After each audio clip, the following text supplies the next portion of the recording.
चलो सो बच्चों CMA inter paper number 5 fundamentals of अपना फिनेंशियल अकाउंटिंग, उसमें हमारा सबसे पहले नंबर वाला टॉपिक चल रहा था बेटा फंडामेंटल्स ऑफ अकाउंटिंग। क्या क्या देख लिया था लास्ट लेक्चर में हमने, एक बार बता दो फटाफट से रिपीट कर दो। है सबसे पहले हमने आसान भाषा में अकाउंटिंग का मतलब देख लिया था, अकाउंटिंग किसकी करते हैं ये देख लिया था, फिनेंशियल ट्रांजैक्शन की क्यों करते हैं ये भी हमने देख लिया था, नीड और ऑब्जेक्टिव ऑफ अकाउंटिंग भी हमने पढ़ लिया था। उसके बाद एक सिंपल सा मैंने आप लोगों को रूल बताया था, राइट, याद आ रहा है बेटा सभी को, how to pass journal entries. ये सारी बातें हमारे सबसे पहले वाले फंडामेंटल्स ऑफ अकाउंटिंग के बेसिक के अंदर में दिए बेटा। चलो आज आगे बढ़े। लास्ट में क्या लिखवाया था मैंने आप लोगों को, बेसिक टर्म्स भी लिखवा दिया था और how to pass journal entry लिखवा के दिया था, राइट। एक बार चेक करो, पक्का एक बार फिर से याद दिलवा देता हूं, आप लोग बार बार भूल जाते हो। सीएमए इंटर पेपर नंबर 5, हाँ बोल बेटा, फिनेंशियल अकाउंटिंग में हमारा टॉपिक नंबर 1 चल रहा था जिसका नाम था फंडामेंटल्स ऑफ अकाउंटिंग। देखो बेटा स्क्रीन दिख रही है क्या सभी को, जिसमें टॉपिक नंबर 1 था हमारा फंडामेंटल्स ऑफ अकाउंटिंग।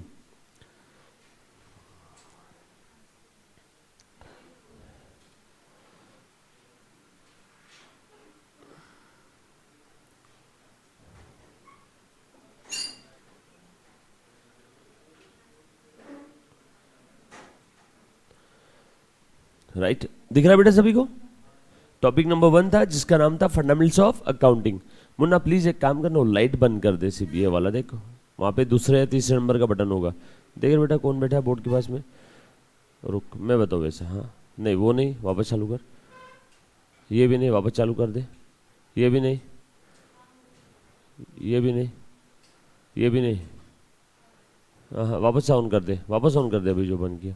नीचे ये लाइट कैसे बंद होता है, ये बंद हुआ था, कौन सा बटन है एक बात, एक वापस चेक कर, नहीं नहीं ये ऑन कर दे दोनों भी, नहीं नहीं ऑन कर दे वापस, नहीं, हाँ बस बस perfect.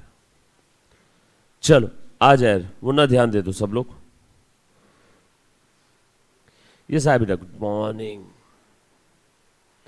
So fundamentals of accounting में हमने लास्ट लेक्चर में क्या क्या देखा था एक बार देखना जरा। मैंने आप लोगों का बेसिक्स स्टार्ट किया था जिसमें हमने सबसे पहले आसान भाषा में अकाउंटिंग यानी क्या होता है ये देखा था बेटा,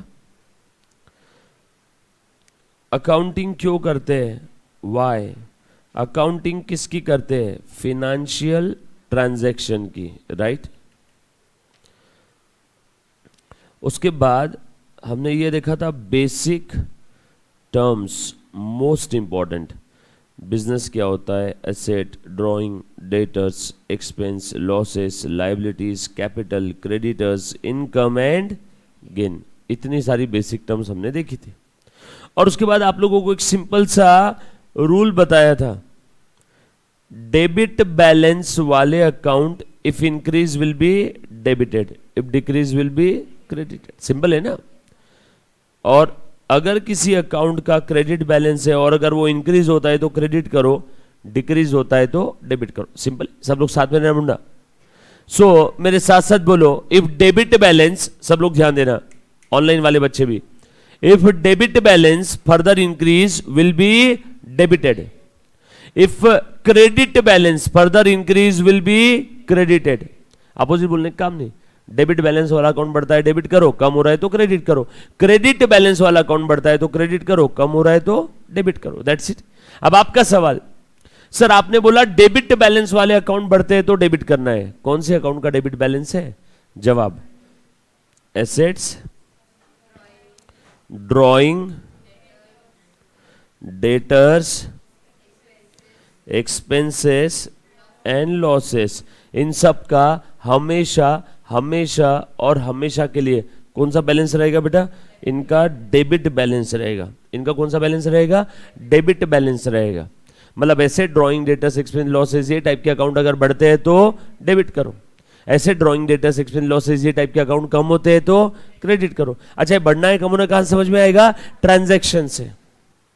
सो बहुत आसान है, क्वेश्चन पढ़ना है, मातृभाषा में कन्वर्ट करना है और चेक करना है कौन सा अकाउंट इंक्रीज हो रहा है कौन सा अकाउंट डिक्रीज हो रहा है, यस और नो। आगे और थोड़ा सा बढ़ते हैं। क्रेडिट बैलेंस कौन कौन से अकाउंट का है, अपोजिट, असेट के अपोजिट क्या है, लायबिलिटीज, ड्रॉइंग के अपोजिट क्या है, कैपिटल, डेटर्स के अपोजिट क्या है, क्रेडिटर्स, बोलो मेरे साथ साथ, एक्सपेंस के अपोजिट इनकम, एंड लॉसेस के अपोजिट गेन्स और प्रॉफिट। सो ये सारे अकाउंट का हमेशा हमेशा और हमेशा के लिए कौन सा बैलेंस है, क्रेडिट बैलेंस है। सो रूल बहुत सिंपल है, liability, capital, creditors, income and gain. बोलो मेरे साथ साथ, liability, capital, creditors, income and gain. One more time, liability, capital, creditors, income and gain. इनका क्रेडिट बैलेंस है, अगर ये टाइप के अकाउंट बढ़ते हैं तो क्रेडिट करो, कम हो रहे तो डेबिट करो। अच्छा बढ़ना कमना कहां समझ में आएगा, ट्रांजैक्शंस, राइट, सिंपल है। अब ध्यान देना जरा, मुन्ना प्लीज ध्यान दे दो सब लोग।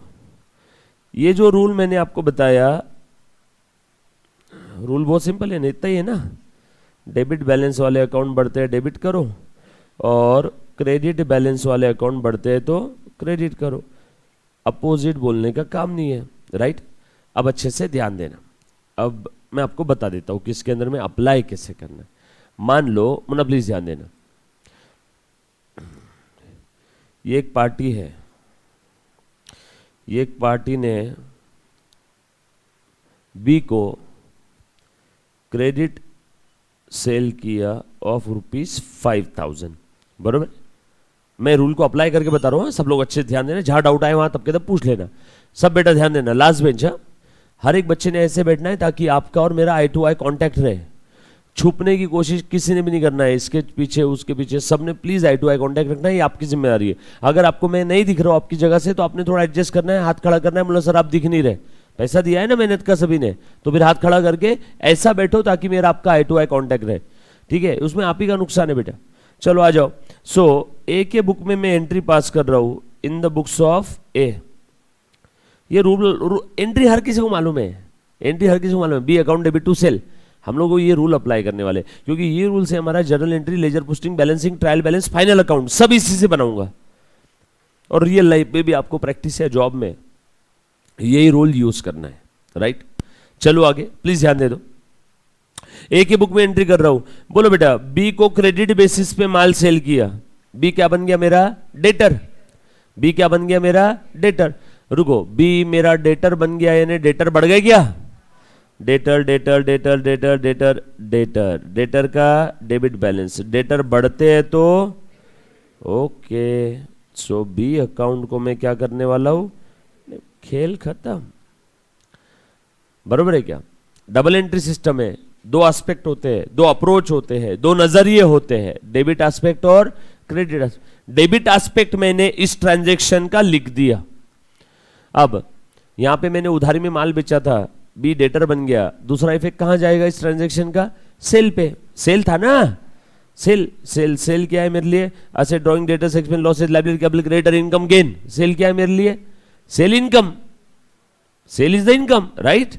Income income income income income ढूंढो, इनकम, इनकम का क्रेडिट बैलेंस बढ़ता है तो क्रेडिट करो, कम हुआ तो डेबिट करो। यहां सेल की वजह से इनकम बढ़ रहा है कि कम हो रहा है, कॉमन सेंस, सेल की वजह से इनकम बढ़ता। अगर कम होता तो कोई सेल करता ही नहीं, कोई एडवर्टीजमेंट करता ही नहीं। सेल क्यों करते हर कोई, है ना, इनकम बढ़ाने के लिए। तो सेल की वजह से हमारा इनकम बढ़ता है, तो दूसरा जो अकाउंट बनेगा यहाँ पे सेल अकाउंट। ये लो बेटा, सेल की वजह से इनकम बढ़ रहा है, इनकम बढ़ रहा है तो उसे क्या करो, क्रेडिट करो। सो लिख दूं क्या, to sales account, to sales account, ये मैंने लिख दिया। बहुत सिंपल है ना, good sold to B on credit basis, B को उधारी में माल बेचा। सिंपल, ध्यान देना प्लीज, कल से कोशिश करो मुन्ना एकदम टाइम पे आने की। आ जाओ, ध्यान दे। यस बेटा, गुड मॉर्निंग, गुड मॉर्निंग। आ जाओ, चलो अब देखो बेटा, ए ने बी को उधारी में माल बेचा, ए को बी के ऊपर भरोसा नहीं था। ए ने बोला कि भाई बी, मुझे तुझ पे भरोसा नहीं है, तू कल चल के मेरा पैसा देगा कि नहीं देगा? तो बी बोले एक काम करो, रिटर्न में मेरे से लिखवा लो। बोला ठीक है, मैं लिखवा के लेता हूं।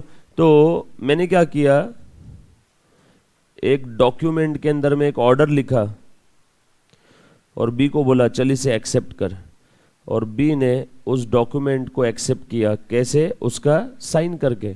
और जैसे उस डॉक्यूमेंट को बी ने एक्सेप्ट कर लिया, वो डॉक्यूमेंट क्या बोल के मेरे पास आ गया? Bill receivable. और बी के लिए क्या हो गया? Bill payable. जनरली उधारी वाले ट्रांजैक्शन के अंदर में बिल्स रिसीवेबल, बिल पेएबल आते हैं। सर क्या है बिल रिसीवेबल, वापस बताना। बहुत सिंपल है, डोंट वरी, आगे टॉपिक आएगा विशेष के लिए, बट मैं तो आपको रूल समझा रहा हूं ना, मैं आपको थोड़ी ना टॉपिक समझा रहा हूं। मैं क्या समझा रहा हूं? रूल।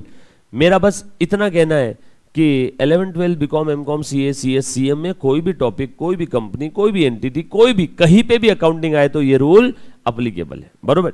अब अच्छे से ध्यान देना। ए ने बी को उधारी माल बेचा, ए को बी के ऊपर भरोसा नहीं था, ए ने बी के ऊपर एक डॉक्यूमेंट ड्राफ्ट किया, बी ने उस डॉक्यूमेंट को एक्सेप्ट किया। जैसे ही बी ने डॉक्यूमेंट को एक्सेप्ट कर लिया, वो डॉक्यूमेंट मेरे लिए क्या बन गया? Bill receivable. एक प्रकार से बिल रिसीवेबल मेरे लिए असेट है और बी के लिए, जिसने एक्सेप्ट किया, उसके लिए लायबिलिटी है। सर लेकिन ये क्यों करते हैं इतना सब कुछ? भैया भरोसा नहीं है। उधारी वाले ट्रांजैक्शन में जनरली हम लोग बिल ड्रॉ करते हैं। उधारी वाले ट्रांजैक्शन में भरोसा नहीं होते सामने वाली पार्टी पैसे देगी कि नहीं देगी, इसलिए भैया चल एक काम कर, मैं तेरे को ऑर्डर दे रहा हूं, तू उस ऑर्डर को एक्सेप्ट कर। बी उसको साइन करके एक्सेप्ट करेगा। जैसे उसने एक्सेप्ट कर लिया, वो एक्सेप्ट किया हुआ पेपर अब मेरे लिए क्या बन गया? वो तुच्छ ड्राफ्ट नहीं बचा, अब वो मेरे लिए बिल रिसीवेबल बन गया, मेरे लिए एज गुड एज असेट है। तो ऐसा समझो, एज गुड एज बी ने मुझे क्या दिया? असेट।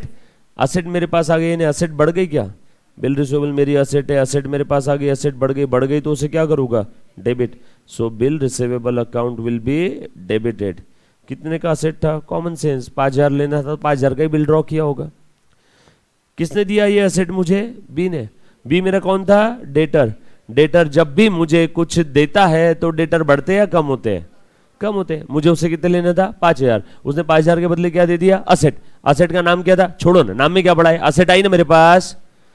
डेटर जब भी मुझे पेमेंट करता है in the form of asset, in the form of cash, car, gold, silver, कुछ भी दिया डेटर ने, तो डेटर का बैलेंस कम होता है। अगर हम लोग डेटर को उधारी में माल बेच रहे तो डेटर बढ़ते हैं, डेटर से आ गया पेमेंट तो डेटर कम होते हैं। यहां पेमेंट आ गया, किस फॉर्म में आया? फॉर्म को गोली मारो, अपने को क्या करना है? आया ना पेमेंट, बिल रिसीवेबल के फॉर्म में आया। डेटर कम हो गए क्या? डेटर का डेबिट बैलेंस, डेटर कम होते हैं, तो इसीलिए मैंने बी को क्या कर दिया? क्रेडिट। सिंपल है क्या? Bill receivable received from B. कुछ था इसमें? डन। चलो आगे, किसी कोई तकलीफ है? अब क्या हुआ? उसने बोला था मैं पैसा दे दूंगा 3 महीने बाद। मतलब ये जो बिल रिसीवेबल नाम की एसेट आई है ना मेरे पास, इसका पैसा कब आएगा मालूम है? After 3 month. इसका पैसा कब आएगा? After 3 month. मुन्ना मैं एक बार फिर से बता देता हूं, मैं आपको बिल्स ऑफ एक्सचेंज नहीं सिखा रहा हूं, मैं आपको ये रूल सिखा रहा हूं। सब लोग साथ में रहना। हम लोग बेसिक्स ऑफ अकाउंट्स देख रहे हैं, बरोबर है? Fundamentals of accounting topic number 1, बरोबर है? आपके मॉड्यूल के हिसाब से बस मैं आपको रूल समझाने की कोशिश कर रहा हूं। क्लियर है? सर ये जो बिल रिसीवेबल, बिल पेएबल आपने डॉक्यूमेंट बताया, ये डॉक्यूमेंट कहां पे आते हैं? जनरली क्रेडिट ट्रांजैक्शन के अंदर होता है। निगोशिएबल इंस्ट्रूमेंट एक्ट के अंदर में आप पढ़ोगे, ट्रांसफरेबल है। Negotiable means transferable. ये जो बिल रिसीवेबल होता है ना, ये ट्रांसफरेबल है। बी ने एक्सेप्ट किया। सर ये क्यों करवाया? भैया बी पे भरोसा नहीं था, बोला तो था बी पे भरोसा नहीं हो, पैसा देगा कि नहीं देगा, तो मैंने एक ऑर्डर ड्राफ्ट किया और बोला इधर आ, चल एक्सेप्ट कर इसको। उसने एक्सेप्ट कर लिया, मतलब वो मानता है कि मुझे उससे पैसे लेना है। अब वो ऑर्डर क्या बन गया मेरे लिए? Bill receivable. तो उससे आना बाकी है, किस चीज का? वो 5000 वाले ट्रांजेक्शन का। जैसे ही उसने वो ऑर्डर एक्सेप्ट करके मुझे बिल रिसीवेबल दे दिया, अब मेरा वो सेल वाला हिसाब खत्म हो गया। अब वो सेल वाला हिसाब खत्म हो गया। देखो बी डेबिट हुआ, बी क्रेडिट हुआ। अब बी के साथ नया हिसाब हो गया, कौन सा? अब बिल का पैसा आना है। वो जो माल बेचा था 5000 का, वो 5000 का माल जो क्रेडिट में सेल किया था, उसके बदले उसने मुझे क्या दे दिया? असेट। तो सेल वाला हिसाब खत्म हो गया। अब नया हिसाब कौन सा पैदा हो गया बी के साथ? बिल रिसीवेबल का, बरोबर है ना? उसे पैसा लेना है। कब लेना है? 3 महीने बाद। बट मेरे अंदर आज इतना पेशेंस नहीं है कि मैं 3 महीने वेट करूं। मुझे आज पैसों की जरूरत है। हो सकता है ना, मुझे आज पैसों की जरूरत है। बी बोल रहा है मैं 3 मंथ्स, आफ्टर 3 मंथ्स दूंगा। तो मैंने क्या किया, ये जो मेरे पास बिल रिसीवेबल नाम की एसेट आ गई थी ना, ये जो मेरे पास बिल रिसीवेबल नाम की एसेट आ गई थी, और बी के लिए वो सेम एसेट बिल पेएबल थी। अच्छा, सेम डॉक्यूमेंट किसी एक के लिए एसेट और किसी दूसरे के लिए लायबिलिटी होता है, उस डॉक्यूमेंट को हम लोग क्या बोलते हैं मालूम है? ऐसे एक एक्स्ट्रा नॉलेज बोल के बता रहा हूं। सेम डॉक्यूमेंट जो किसी एक के लिए एसेट और किसी दूसरे के बुक्स में लायबिलिटी, कोई एक के बुक में एसेट और किसी दूसरे के बुक में लायबिलिटी। देखो बी के बुक में वो सेम डॉक्यूमेंट क्या बोल के दिख रहा है? Bill payable liability. Same document हमारे बुक में क्या दिख रहा है? Bill receivable asset. तो ऐसे डॉक्यूमेंट को हम लोग प्यार से फिनेंशियल इंस्ट्रूमेंट बोलेंगे।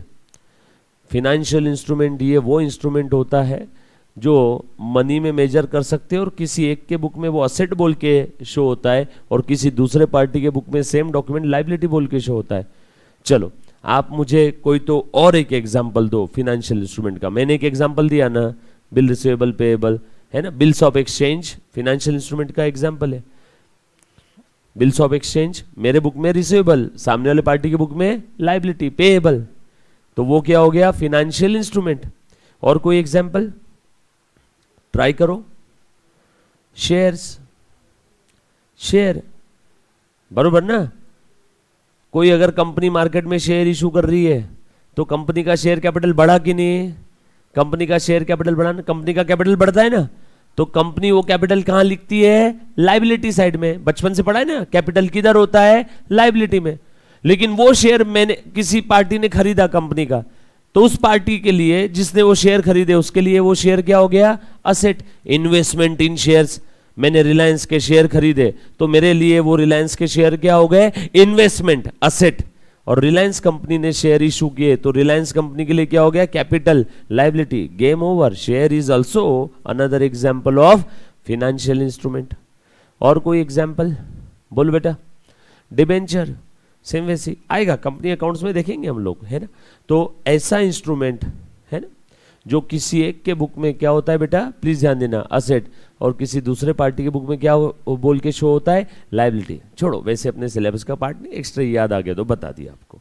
चलो आगे बढ़े बेटा, ध्यान रखना। अब आज के बाद अगर आपसे कभी कोई बोले फिनेंशियल इंस्ट्रूमेंट तो समझ जाना वो डॉक्यूमेंट, वो इंस्ट्रूमेंट किसी एक के बुक में असेट, सेम इंस्ट्रूमेंट किसी दूसरे के बुक में क्या बोल के दिख रहा है? लायबिलिटी। बरोबर है।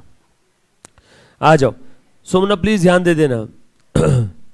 अब इसका पेमेंट आने वाला था आफ्टर 3 मंथ, मेरे पास उतना पेशेंस नहीं है। सर ये आप जो भी स्टोरी बता रहे हो, स्टोरी कहाँ दी रहेगी? क्वेश्चन में। और उस स्टोरी को हम लोगों को डेबिट क्रेडिट के फॉर्म में कन्वर्ट करके कहाँ लिखना है? आंसर में। सिंपल है ना, जहां भी डाउट आए वहां पूछना है, सेम रूल अप्लाई करूंगा। अच्छा, मेरे अंदर इतना पेशेंस नहीं था मैं 3 महीने तक वेट करूं, मुझे आज पैसा चाहिए। जैसे ही मेरे पास वो डॉक्यूमेंट आ गया, बिल रिसीवेबल आ गया, अब मैं बोला क्या करूं क्या करूं, तो मैं ये बिल रिसीवेबल लेके चला गया बैंक में। बैंक वालों को बोला, हे बैंक सुन, मुझे पैसे दे। बैंक ने बोला भाग यहां से। मतलब सुन सुन, मेरे पास एक असेट है, वो असेट मैं तुझे बेच देता हूं, तू मुझे पैसा दे दे। बैंक ने बोला अच्छा कौन सी असेट है? मैंने बोला मैं तुझे बिल रिसीवेबल देता हूं। बैंक ने बोला उस बिल का ड्यूरेशन कितना है? मैंने बोला 3 महीना, आज ही बिल आया मेरे पास, 3 महीने बाद तुझे पैसा मिल जाएगा। बैंक ने बोला ठीक है। बैंक बोलती है मुझे पैसा 3 महीने बाद मिलेगा, यानी बैंक को कितने महीने बाद मिलेगा? 3 महीने बाद। तो आज मैं तुझे पूरा 5,000 नहीं दूंगी। मैंने बोला कितना देगी? बोले 4,800। ये सब क्वेश्चन में दिया रहेगा, हाँ, 5 की जगह 4,800 दिया, बराबर। हमने बोला ठीक है, 3 महीने की कॉस्ट तो बनती है ना, बैंक पागल थोड़ी है। बैंक को पैसा कब मिल रहा है? 3 महीने बाद। बैंक आज आपको पूरा दे देगी क्या? बैंक बोलेगी मुझे, मैं तो कमाऊंगी कुछ, यस और नो। सो मैंने वो बिल रिसीवेबल नाम की असेट SALE सेल कर दिया। किसको सेल किया? किसको सेल किया? बैंक को। कैसे बेचा रे? पूरे अमाउंट पे या कम अमाउंट पे? कम। वो जो मैंने कम किया मतलब मैंने बैंक वालों को डिस्काउंट दिया क्या? इसको बोलते हैं bill receivable discounted with bank. मैंने क्या किया? उस बिल को डिस्काउंट पे बेच दिया, इसे हम लोग क्या बोलते हैं? Bill discounting. और बदले में बैंक वालों ने कितना पैसा दिया? 4,800। 200 रुपए बैंक की कमाई और 200 मेरा खर्चा। मेरे लिए तो खर्चा है ना, बैंक वालों की कमाई है, उसके लिए तो बैंक बैठी है वहां पे। समझ में आ रहा है क्या? ये सब क्वेश्चन में दिया रहेगा कि आपने 5,000 का बिल कितने में बेचा, 4,800 में, है ना, सिंपल है ना, कोई तकलीफ तो नहीं किसी को। छोड़ो ना, अपने को क्या, अपने को तो एंट्री पास करना है। बोलो ए के बुक में क्या एंट्री आएगी अब, बोलो। बैंक वालों ने पैसा 4,800 ए को बोरे में भर के दिया या एक की बैंक अकाउंट में डाला होगा, बैंक अकाउंट में ना। सो ए का बैंक बैलेंस बढ़ गया, बैंक बैलेंस क्या है, असेट, असेट, असेट बढ़ती है तो डेबिट करो। सो ए के बुक में एंट्री चल रही है बैंक अकाउंट डेबिट, कितना आया पर उसके बैंक में 4,800। ए ने बैंक वालों को डिस्काउंट दिया, सही है कि नहीं, बराबर नहीं। मैं बिल्स ऑफ एक्सचेंज नहीं पढ़ा रहा हूं, मैं वापस बोल रहा हूं, मैं आपको सिर्फ रूल पढ़ा रहा हूं। ये मैं बिल्स ऑफ एक्सचेंज टॉपिक नहीं पढ़ा रहा हूं, ये है अब हमें सेपरेट है, फिर से है सीएमए इंटर में, फिर से है, फाउंडेशन में भी था ना आपको, इंटर में भी है। हम तब देखेंगे अलग से, बहुत डिटेल में देखेंगे। ये तो मैं आपको रूल बता रहा हूं। क्या बता रहा हूं मैं आपको, रूल। मैं बिल्स ऑफ एक्सचेंज समझा रहा हूं क्या ना, ध्यान देना। सो मेरे अकाउंट में कितना पैसा आया, 4,800, सही है ना। मेरा बैंक बैलेंस बढ़ गया 4,800 से, तो मैं क्या बोलूंगा, बैंक अकाउंट डेबिट, असेट बढ़ गई कि नहीं। अच्छा, बैंक वालों को मैंने डिस्काउंट कितने का दिया, 200 का डिस्काउंट दिया, मतलब मेरा खर्चा बढ़ा के कम हुआ रे। दूध पीता बच्चा भी बोलेगा, जब तुम डिस्काउंट बांट रहे हो तो तुम्हारे खर्चे बढ़ेंगे। डिस्काउंट मिलता है तो इनकम बढ़ता है, डिस्काउंट बांटता हूं तो खर्चा बढ़ता है, डिस्काउंट मिलता है तो इनकम बढ़ता है, डिस्काउंट बांट रहा हूं तो खर्चा बढ़ रहा है। खर्चा खर्चा खर्चा खर्चा खर्चा खर्चा, खर्चे का डेबिट बैलेंस, खर्चा बढ़ता है तो डेबिट करो। खर्चे का नाम क्या है, डिस्काउंट, तो डिस्काउंट अकाउंट को क्या करेंगे, डेबिट। और यहां पे बिल दे दिया बैंक वालों को, बिल दे दिया ना, तो बिल रिसीवेबल नाम की असेट मेरे पास आई कि गई, असेट गई, असेट, असेट गई तो कम हुई या बढ़ गई, कम हो गई तो क्या करूं उसे। सो बिल रिसीवेबल को मैंने क्या किया, कितने की असेट थी, 5,000, क्या किया मैंने, बिल डिस्काउंटेड विथ बैंक। क्या बोलते हो, सही है क्या। किसी बच्चे को इसमें कोई तकलीफ है तो पूछो, सिंपल है क्या। अच्छा, अब मुझे एक बात बताना, अब मैंने बैंक वालों को बिल दे तो दिया, अब आज वो घड़ी आ गई है, ड्यू डेट आ गई है, 3 महीने हो गए। अब 3 महीने हो गए, बोलो बिल किसके पास है, बैंक वालों के पास। बिल किसके पास है, बैंक वालों के पास। एक बच्चे ने बोला, सर ये YouTube के डेमो लेक्चर्स खत्म होने के बाद गूगल ड्राइव पे जो लेक्चर आएंगे वो फ्रेश लेक्चर, ऑब्वियस सी बेटा, ऑब्वियस सी बात है, फ्रेश लेक्चर ही आएंगे, पुराने लेक्चर नहीं देता हूँ, फ्रेश रहेगा। जो यहाँ पे होगा वो ही आपको सेम डे रात में अपलोड हो जाते हैं लेक्चर, फ्रेश रहेंगे। आ जाओ। सो मुन्ना प्लीज ध्यान देना, अब ड्यू डेट के दिन पैसा किसको मिलेगा, बिल किसके पास है बाय द वे, बैंक वाले के पास। सो ड्यू डेट के दिन कौन खुश होगा, बैंक। ओ वाह, आज हमें 5,000 मिलने वाला है, ऐसा कौन बोल रहा है, बैंक। ड्यू डेट के दिन बैंक गई किसके पास, बी के पास। बी के लिए लायबिलिटी थी ना, बैंक ने बी को बिल दे दिया और बी ने बैंक को क्या दे दिए, पैसे दे दिए। बैंक ने बी को बिल दे दिया, बी ने बैंक को पैसे दे दिए। बोलो मेरे बुक में क्या एंट्री आएगा, नथिंग। बैंक देखे और बी देखे, अपना क्या लेन देन, हम लोगों को हमारे ट्रांजैक्शन रिकॉर्ड करना है, यस और नो, किसी और के नहीं। तो बैंक और बी देखते बैठेगा, समझ में आया क्या। तो इसकी कोई एंट्री मेरे बुक में आएगी नहीं। Reason, business entity concept, we have to record the transaction from the point of view of our business, our business is our business, that's none of your business. कोई तो एक मूवी का third class dialogue था, कौन सी movie थी, race 3। मतलब वो dialogue सुनने के बाद 5 मिनट तक मैं और मेरे दोस्त लोग हंस रहे थे। उसने बोलती है ना, our business is our business, that's none of your business, mind your business, कुछ तो बोला उसने। ठीक है, यहाँ पे बैंक और बी देखते बैठेंगे, मेरे बुक में कोई एंट्री नहीं। सर इनकेस अगर बी ने पैसे नहीं दिए रहते बैंक को, तो बैंक किसकी कॉलर पकड़ती, हमारी, क्योंकि वो बैंक वालों को बिल किसने दिया था, हमने, बरोबर ना, कॉमन सेंस है कि नहीं। अगर समझ लो बी ने बैंक वालों को पैसे नहीं दिए, तो बैंक वहां माथा फोड़ी नहीं करेगी बी के पास। बैंक बोलेगी दया पता लगा बिल किससे मिला था, ए से।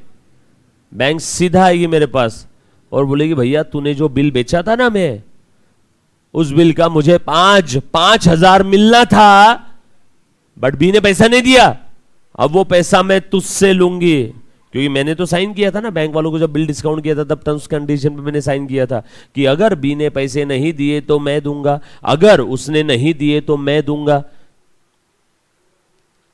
इसीलिए बिल रिसीवेबल डिस्काउंट करने के बावजूद भी वो कॉन्टिंजेंट लायबिलिटी बोल के हमारे बुक में दिखता है। ओहो सर क्या बोलो, वापस बोलो।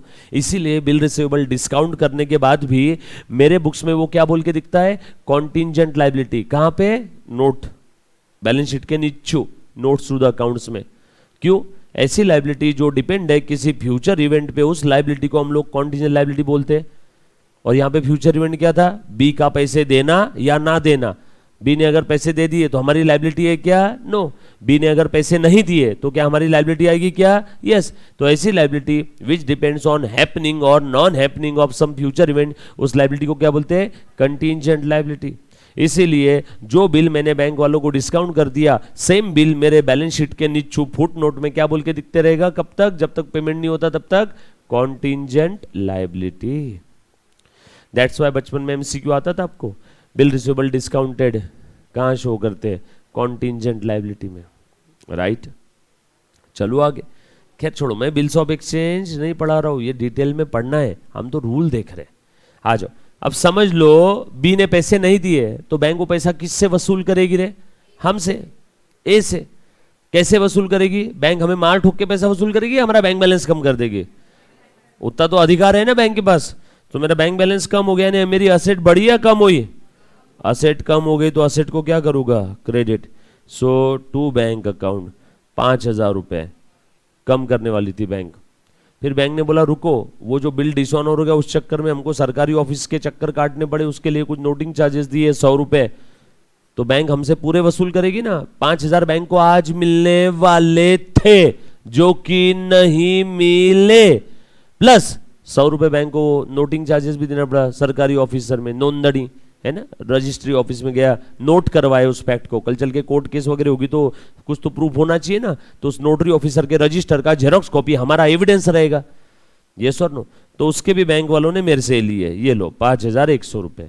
मेरा बैंक बैलेंस कम हो गया, बैंक बैलेंस मेरे लिए असेट है, असेट का डेबिट बैलेंस बढ़ता है तो डेबिट करो, कम हुआ तो क्रेडिट करो। देखो कम हो गया, कम हो गया तो मैंने क्रेडिट कर दिया। और ये जो मेरा पैसा कम हुआ रे, किसकी वजह से हुआ है, किसकी गलती थी, मैंने बी की तरफ गुस्से से देखा, साले बी तेरी वजह से मेरा बैंक बैलेंस कम हुआ। अब ये पैसा मैं किससे लेने वाला हूं, बी से, बी से लेने वाला हूं, मतलब बी मेरा क्या बन गया, डेटर। बी मेरा फिर से क्या बन गया, debtor. Debtor debtor debtor debtor का डेबिट बैलेंस बी मेरा डेटर बन गया, ने डेटर बढ़ गए, खेल खत्म। कुछ बात समझ में आ रही क्या आपको, क्या पता क्या समझ में आ रहा है। बिल डिसऑनर हो गया ना, ये समझ में आए। सो रूल अपना सिंपल है क्या, सारी एंट्रीज होती है केस से। कोई भी केस ले लो आप, कोई भी केस ले लो, कोई भी टॉपिक ले लो, अपना ये रूल हर जगह पे अप्लीकेबल है, सिंपल है। यहां तक किसी बच्चे के दिल में कोई भी अगर डाउट है, कोई और ट्रांजैक्शन जो आपके दिल में है, आप मुझे बोल सकते हो कि सर ये ट्रांजैक्शन क्यों, कुछ और। मैं तो जो बच्चों को जनरली दिक्कत आती है बिल्स ऑफ एक्सचेंज में, एंट्रीज में दिक्कत आती है, इसलिए मैंने वो ले लिया। आपके दिल में कोई और ट्रांजैक्शन होगा तो आप मुझे वो भी पूछ सकते हो, क्लियर। यहां तक एक बार किसी भी बच्चे को किसी प्रकार का कोई डाउट है तो please feel free to ask me any kind of doubt, anybody. देखो हम लोगों का बेसिक ही चल रहा है, हमने अभी तक कोई टॉपिक स्टार्ट किया है क्या, नो, बेसिक चल रहा है। उसमें हमने रूल बताया, सिंपल सा रूल है। क्या है बेटा रूल आप लोगों का, डेबिट बैलेंस वाले अकाउंट बढ़ते हैं तो डेबिट करो, क्रेडिट बैलेंस वाले अकाउंट बढ़ते हैं तो क्रेडिट करो, अपोजिट बोलने का काम नहीं। अच्छा, बढ़ना कम होना कहां समझ में आएगा, ट्रांजैक्शन से। ट्रांजैक्शन कोई भी हो सकते हैं, bills of exchange, consignment, joint venture, company accounts, partnership, NPO, electricity company, banking company, insurance company, sole proprietary firm, कोई भी हो सकता है, अपने को क्या, क्लियर। किसी बच्चे को इसमें कोई डाउट है तो एक बार पूछना है। ऑल क्लियर बेटा, नेहा, गर्व, ऑल क्लियर, नो डाउट। इधर में बेटा फेस टू फेस वाले बच्चों को ऑल क्लियर, पक्का, डन। चल थोड़ा सा और आगे बढ़ता हूं। सो ये था जर्नल एंट्री कैसे पास करते हैं, है ना, प्लीज ध्यान दे देना, सिंपल है। अच्छा ये लिखा क्या आप लोगों ने, लिखते जाओ ना, एंट्री वगैरह लिख लो, एंट्री लिख लिया करो ना। आपने नोट मेंटेन करना है, मैं आपको समझाऊंगा और लिखूंगा, आप समझोगे और लिखोगे। मैं भी तो समझा और लिख दोनों एक साथ कर रहा हूं ना, तो आप भी समझोगे और लिखोगे। मैं दो काम एक साथ कर रहा हूं, आप भी दो काम एक साथ करोगे। साथ साथ लिखना है बेटा सभी ने, ठीक है। ये रूल लिख करके, ये एग्जाम्पल, ऐसी डायग्राम ड्रॉ कर लो आड़ी टेढ़ी जो मैंने बनाई, as it is. All clear?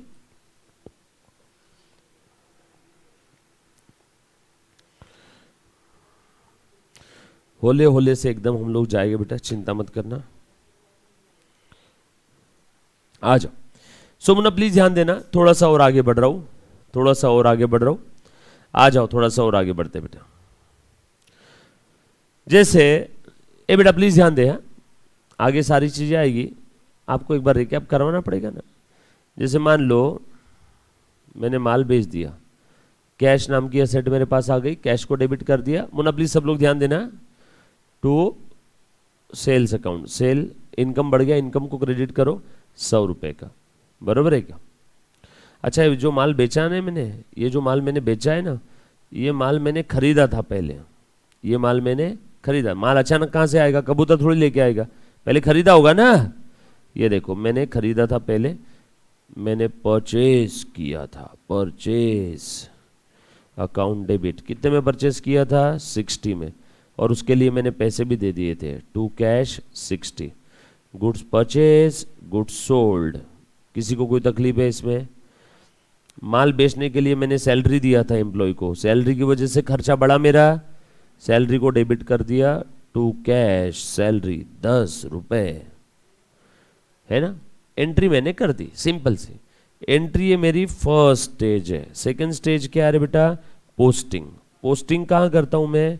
Laser book, खाता वही। लेजर बुक में क्या होते हैं? अकाउंट्स। अकाउंट्स माने क्या?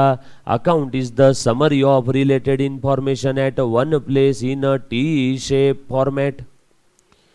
Summary of related information at one place in a T shape format. Please ध्यान देना। एक बच्ची बोल रही सर अकाउंट्स में आपसे कौन कौन सी बुक मिलेगी? ओहो, एक रेगुलर बुक रहेगी और एक मास्टर स्ट्रोक रहेगी जिसमें चार्ट्स रहेंगे सारे। चलो आ जाओ, अच्छे से ध्यान देना। सो summary of related information at one place in a T shape format. Related information मतलब किससे रिलेटेड सर? मुझसे कि तुमसे? नहीं, वो जो अकाउंट बना रहे उससे रिलेटेड। सर म्हणजे कार अकाउंट बनाए तो कार से related information at one place in a T shape format मतलब क्या हो जाएगा? Car account. राम अकाउंट बनाए तो summary of related information with respect to Ram at one place in a T shape format मतलब राम अकाउंट। जो आप अकाउंट बना रहे हो उससे related information T shape format में एक जगह पे दिखाना, मतलब क्या बनाना? अकाउंट बनाना। अब मैं यहाँ पे अकाउंट बना रहा हूं, बोलो बेटा कौन कौन सा अकाउंट बनेगा? मुन्ना मुझे क्या बता, एंट्री से पूछो, हे जर्नल एंट्री बता कौन से अकाउंट बनेंगे। इसने बोला परचेज अकाउंट, ये ले मैंने बना लिया परचेज अकाउंट। परचेज अकाउंट देखो, summary of related information one place in a T shape format, left side debit side, right side credit side. और कौन सा अकाउंट बनेगा? एंट्री से पूछो, कैश अकाउंट। और कौन सा अकाउंट बनेगा? कैश वापस बनाना है क्या? No, sales account. और कौन सा अकाउंट बनेगा? Salary account. खत्म। सर जर्नल एंट्री बहुत सारी रही तो बहुत सारे अकाउंट बनेंगे, यस और नो। दूसरी स्टेज ये है ना, ट्रांजैक्शन होने के बाद उसकी एंट्री मारो, एंट्री मारने के बाद पोस्टिंग करो। सब पोस्टिंग करते क्यों है बताता हूं, वो भी बताता हूं क्यों करते हैं। लॉजिक है उसके पीछे, बहुत गहरा लॉजिक है, इसके बगैर आपकी जिंदगी अधूरी है। प्लीज ध्यान देना। चलो पोस्टिंग कैसे करना है मुन्ना प्लीज ध्यान दे दे। वो भी एंट्री से पूछो, हे जर्नल एंट्री बता पोस्टिंग कैसे करना है। तो एंट्री ने मुझे बोला जा परचेस के डेबिट में जा, परचेस के डेबिट में जा। आ गया परचेस के डेबिट में, और वहां लिख दे क्रेडिट वाला item to cash. To cash कितना लिखना है डेबिट में? 60। आगे एंट्री बोल रही है कैश के क्रेडिट में जा, कैश के क्रेडिट में जा, और वहां लिख दे बाय परचेस। क्रेडिट में डेबिट का, डेबिट में क्रेडिट का, खत्म। सिंपल है सर, ये तो बहुत इजी है, 11वीं कक्षा में हमने पढ़ा था बचपन में। हाँ वैसे ही कुछ है। आ जाओ अगली एंट्री, कैश के डेबिट में जा, लिख दे 100। कैश के डेबिट में गया 100 लिख दिया। क्या था ये, किस चीज के लिए था, टू सेल। क्या मतलब हुआ रे इसका, कैश के डेबिट में लिखा, इसका मतलब क्या हुआ, हिंदी भाषा में कोई बोल पाएगा क्या? कैश ये असेट है, असेट के डेबिट में लिखा मतलब रुको, असेट का डेबिट बैलेंस है, डेबिट में लिखा मतलब बड़ा होगा पक्का, डेबिट बैलेंस बढ़ता है तो डेबिट ना, तो कैश यहाँ पे बड़ी है, डेबिट हुआ मतलब बड़ी, क्रेडिट हुआ मतलब कम हुई। कैश यहाँ पे बड़ी है, कितने से बड़ी है, 100 से। किसकी वजह से बड़ी है, सेल्स की वजह से। समझा हिंदी में कैसे पढ़ते, कैश बड़ी है, उसके पीछे जिम्मेदार कौन है, सेल। दूसरा इफेक्ट, सेल बढ़ा है, सेल का क्रेडिट बैलेंस, सेल बढ़ता है तो क्रेडिट करो, कम होता है तो डेबिट करो।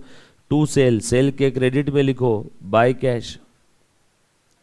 सिंपल है क्या, सेल बढ़ा है और बदले में पैसा आया है। हर एक ट्रांजेक्शन, हर आपके एंट्री के दो पहलू, दो एस्पेक्ट, दो नजरिए, दो अप्रोच है।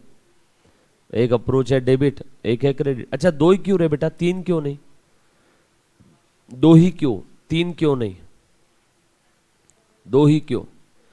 डबल एंट्री सिस्टम, वही डबल ही क्यों, ट्रिपल क्यों नहीं, सिंगल क्यों नहीं, ट्रिपल क्यों नहीं? क्योंकि इस ब्रह्मांड में जब भी व्यवहार होता है, ट्रांजैक्शन होते हैं, तो उस व्यवहार में, उस ट्रांजैक्शन में लेन देन होता है। लेन देन के अलावा कोई तीसरी चीज सुनी है क्या आज तक? लेन देन ही होता है ना व्यवहार में, लेन देन, लेन देन, लेन देन के अलावा कोई तीसरी चीज होती है क्या? अगर लेन देन फेन ऐसी तीन चीज होती तो ट्रिपल एंट्री सिस्टम होता, बट क्या होता है, लेन देन होता है, बस लेन देन। अब इसमें सर लेन मतलब डेबिट या credit, depends on case to case. कभी कभी लेन यानी डेबिट होता है, क्योंकि डेबिट का मतलब अलग अलग जगह पे अलग अलग है। डेबिट मतलब असेट बढ़ना, डेबिट मतलब एक्सपेंस बढ़ना, डेबिट मतलब लॉसेस बढ़ना, डेबिट मतलब लाइबिलिटी कम होना, डेबिट मतलब कैपिटल कम होना, डेबिट मतलब इनकम कम होना, डेबिट मतलब डेटर्स बढ़ना, डेबिट मतलब गेन कम होना। सो डेबिट के अलग अलग जगह अलग अलग मीनिंग है। हर बार डेबिट अच्छा रहेगा गारंटी नहीं है, या हर बार क्रेडिट अच्छा रहेगा इसकी भी गारंटी नहीं है। छोड़ो, ज्यादा डीप में चले गए तो टाइटेनिक हो जाएगा। सो ध्यान देना अच्छे से। सो मैं ये पोस्टिंग कर रहा हूं, सैलरी के डेबिट में जाओ और क्या लिखो, टू कैश, और कैश के क्रेडिट में जाओ, क्या लिखो, बाय सैलरी। ये सारे ट्रांजैक्शंस का मैंने क्या किया, पोस्टिंग। क्यों किया रे पोस्टिंग? अब मुझे एक बात बताओ, ए मुन्ना प्लीज ध्यान देना, at the end of the period अगर कोई मुझे आकर के बोल दे कि मेरे पास कैश का बैलेंस कितना है, तो मैं जर्नल एंट्री बुक में ढूंढूंगा कि कैश के लेजर में जाकर के चेक करूंगा। लेजर में इंफॉर्मेशन कौन प्रोवाइड करता है? सवाल, इंफॉर्मेशन कौन प्रोवाइड करता है? जर्नल एंट्री बुक और लेजर बुक? लेजर। राम मेरे पास आया दिवाली के समय, बोला हिसाब कर दे मेरा, चल आज दिवाली है, मुझे घर जाना है, रावण को भी निपटा के आया हूं, चल जल्दी जल्दी हिसाब कर। तो मैं जर्नल एंट्री बुक देखते बैठूंगा तो अगली दिवाली आ जाएगी, क्योंकि जर्नल एंट्री बुक में रोज के 50-100 ट्रांजेक्शन है, साल के करीब करीब 25-30 हजार ट्रांजेक्शन। अब मुझे किसी पार्टी से कितना लेना है, कितना देना है, मैं सारी जगह ढूंढूंगा, राम राम राम राम राम राम, कहाँ कहाँ पे राम का अकाउंट आया, कहाँ कहाँ श्याम का अकाउंट आया, कहाँ रहीम का अकाउंट आया, कहाँ जॉर्ज का, मैं ढूंढते बैठूंगा तो मुझे बहुत समय लगेगा। ये तो ऐसी बात हो गई, मेडिकल शॉप के अंदर में आप गए, लाखों मेडिसिन का एक ढीक बना करके बीच में रख दिया, और आप गए उसके पास, बोले भैया क्रोसिन देना। अब वो मेडिकल शॉप में सारी दवाइयां जर्नल एंट्री बुक की तरह सब मिक्स करके रख दिए, क्योंकि जर्नल एंट्री बुक में सारे ट्रांजेक्शन मिक्स होते हैं ना, asset, drawing, data, expense, losses, सारे ट्रांजेक्शन क्रोनोलॉजिकल ऑर्डर में लिख दिए जाते हैं एक ही जगह पे। कुछ उसमें क्लासिफाई होता है क्या? नो।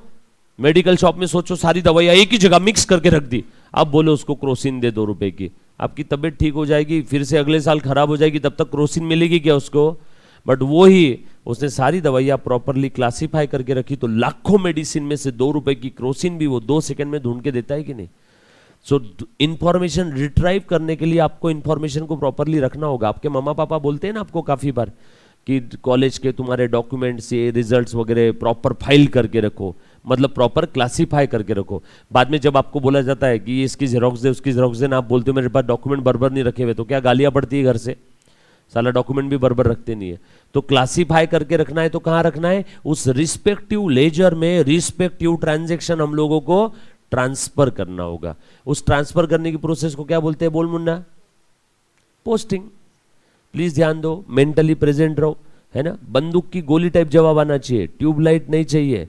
बल्ब बल्ब बटन दबाए कि खट से ऑन। मैं सवाल पूछूंगा फिर आप बोलोगे हाँ, ऐसे ऐसे बिल्कुल नहीं करना है किसी ने, एकदम मेरे साथ मेंटली कनेक्टेड रहो, ठीक है।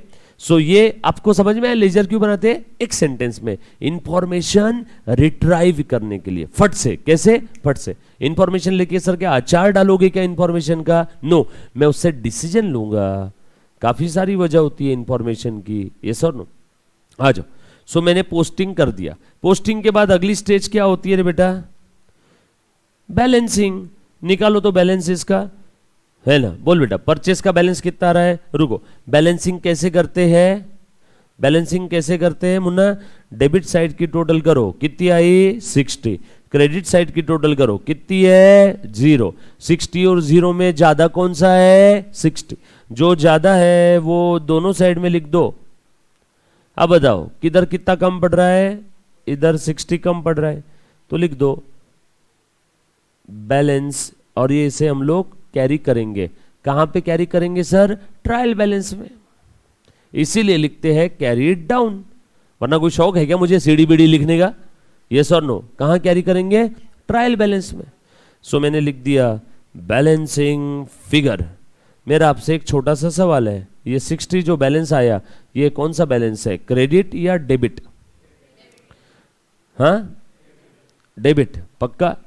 डन, लॉक कर दो। जो साइड की टोटल ज्यादा है, डेबिट साइड की टोटल ज्यादा थी, जो साइड की टोटल ज्यादा है बैलेंस को वो साइड का नाम दे दो।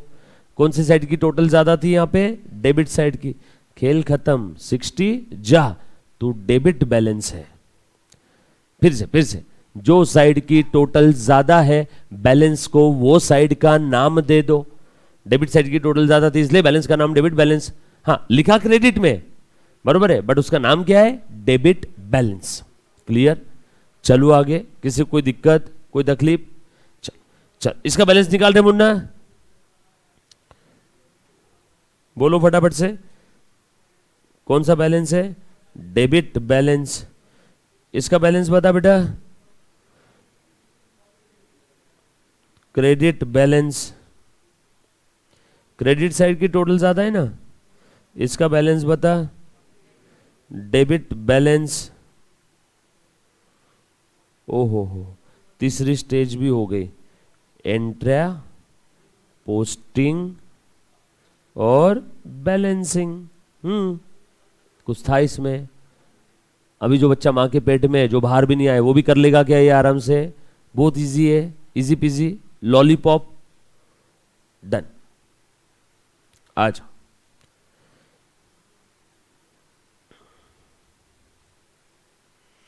अच्छा, ये सब तो कर लिया, अब क्या करना है?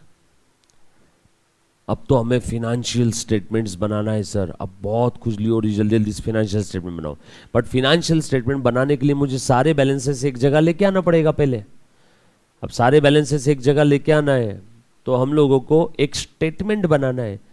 A statement which contains all the ledger balances at one place in a columnar form is called as trial balance. कोई शौक है क्या बनाने का? मजबूरी है।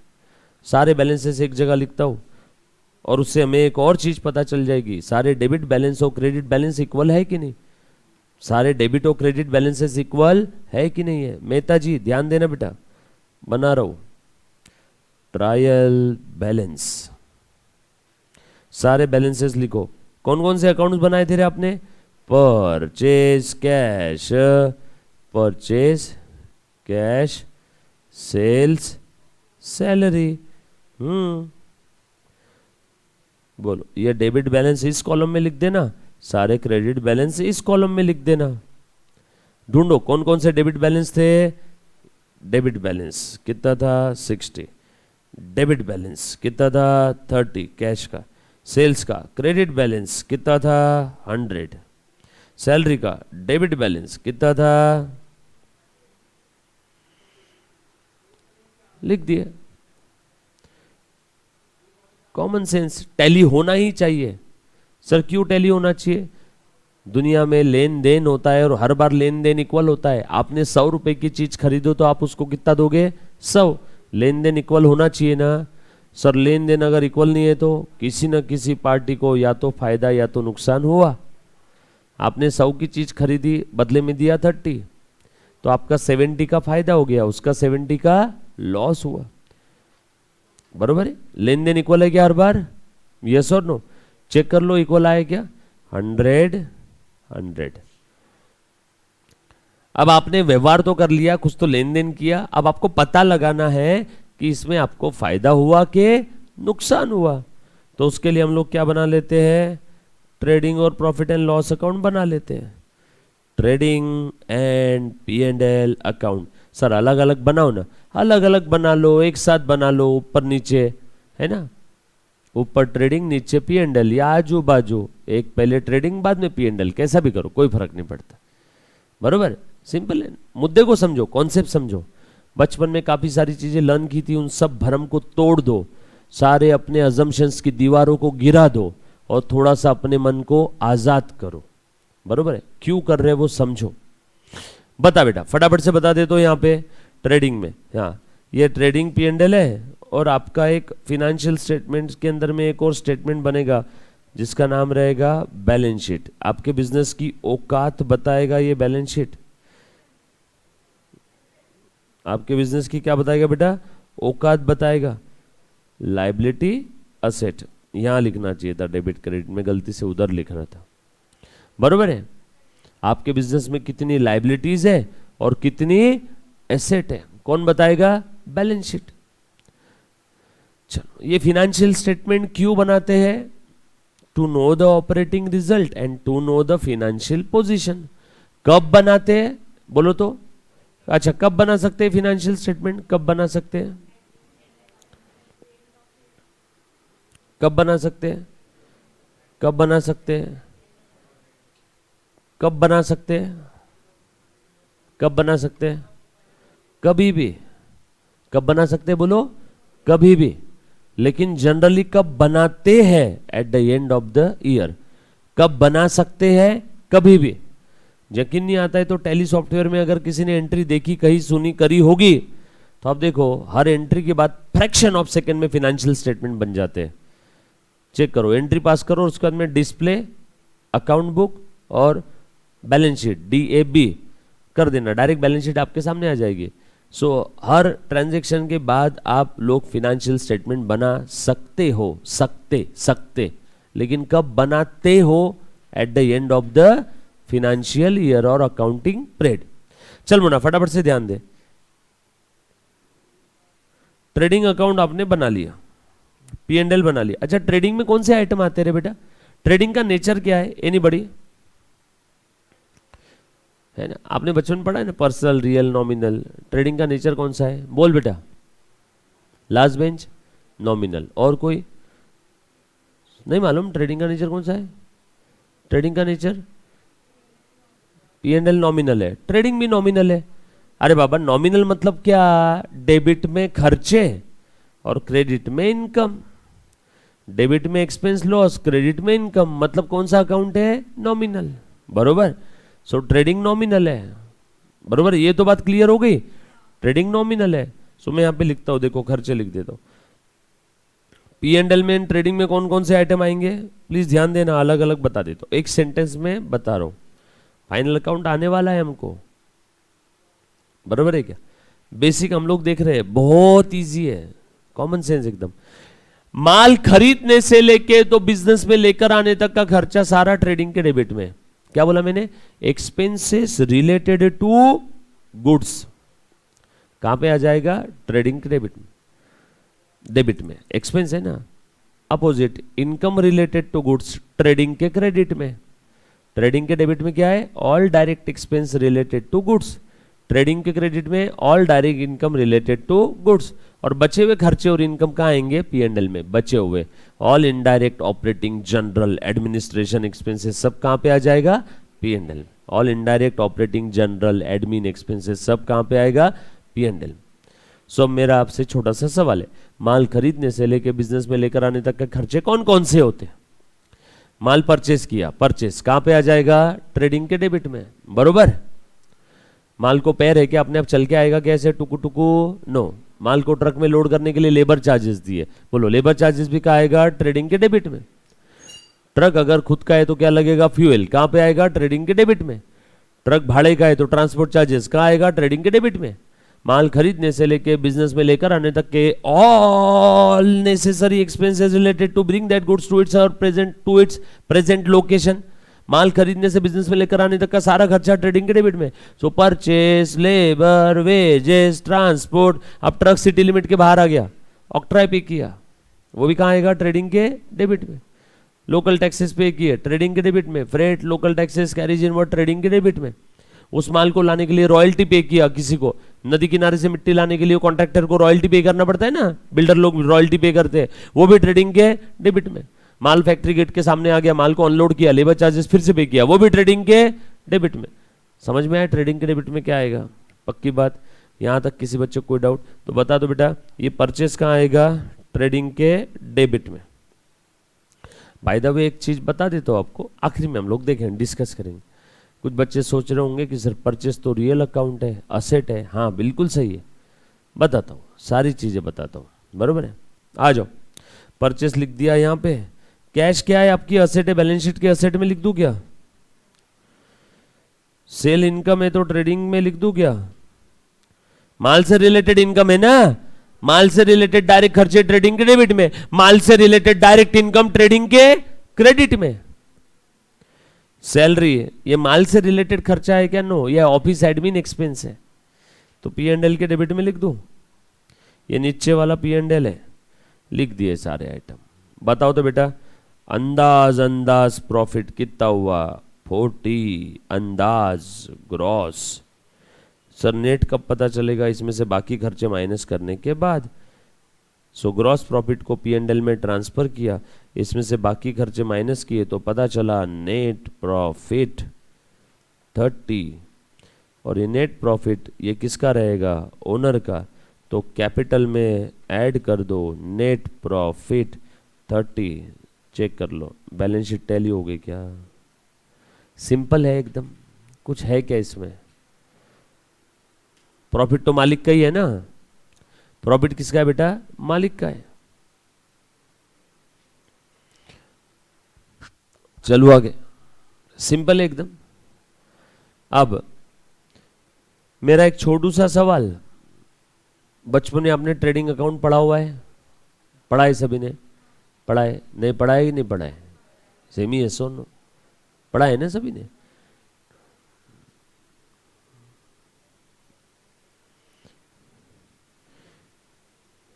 जो बच्चों को मैंने सक्सेस बैच में बताया था, आपने जवाब नहीं दिया तो भी चलेगा। सक्सेस में उस समय आपने डाउट पूछा नहीं पूछा मुझे याद नहीं है, ध्यान देना।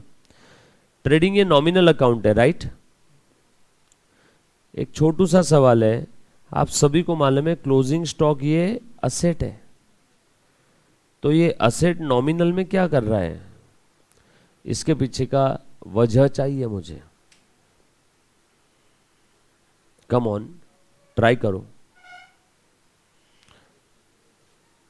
सवाल समझ में आया क्या मेरा? ट्रेडिंग नॉमिनल है, क्लोजिंग स्टॉक रियल है, असेट। तो नॉमिनल में रियल क्यों घुसा दिया? चलेगा कैसे? नहीं चलेगा। बट आप सभी ने बचपन में पाठ करके रखा हुआ है, लर्न करके, कि ओपनिंग स्टॉक ट्रेडिंग के डेबिट में, क्लोजिंग स्टॉक ट्रेडिंग के क्रेडिट में। ये लर्न किया ना बचपन से। मेरा सवाल है वाई? बोलो प्लीज, ये मत बोलना सर वो बचा हुआ माल है। तो बचा हुआ बहुत सारी चीजें रहती है, सब ट्रेडिंग के क्रेडिट में लिख दोगे क्या? बोलो बोलो वाई? हाँ, ग्रॉस प्रॉफिट निकालने के लिए। तो फिर सेल क्यों लिख रहे हैं? वो भी ग्रॉस प्रॉफिट निकालने के लिए।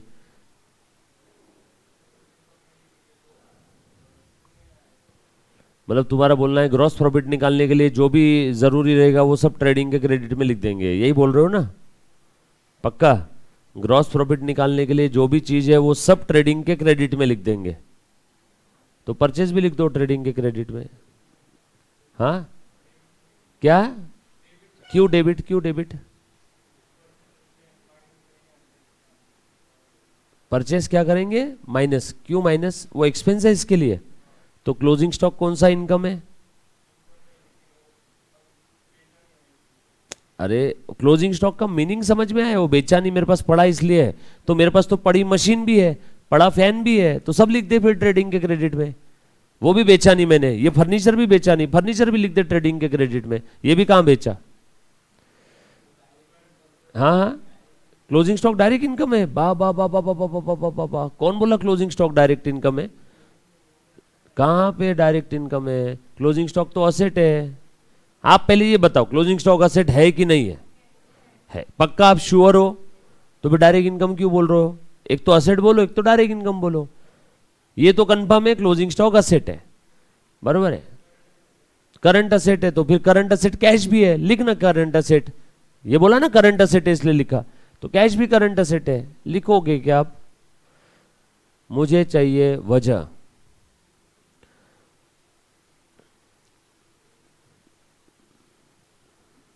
और कोई, एनीबॉडी, ये आज का आपका होमवर्क है, ये आपका आज का क्या है, होमवर्क है। मुझे करेक्ट रीजन चाहिए कि क्लोजिंग स्टॉक, हाँ आप किसी से भी पूछ सकते हो, you can take help from your friend, from your mentor, teachers, books, Google, कहीं से भी आप देख सकते हो। आज का होमवर्क है, मुझे करेक्ट लॉजिक चाहिए, ठीक है, कल हम लोग इसके बारे में डिस्कस करेंगे, राइट।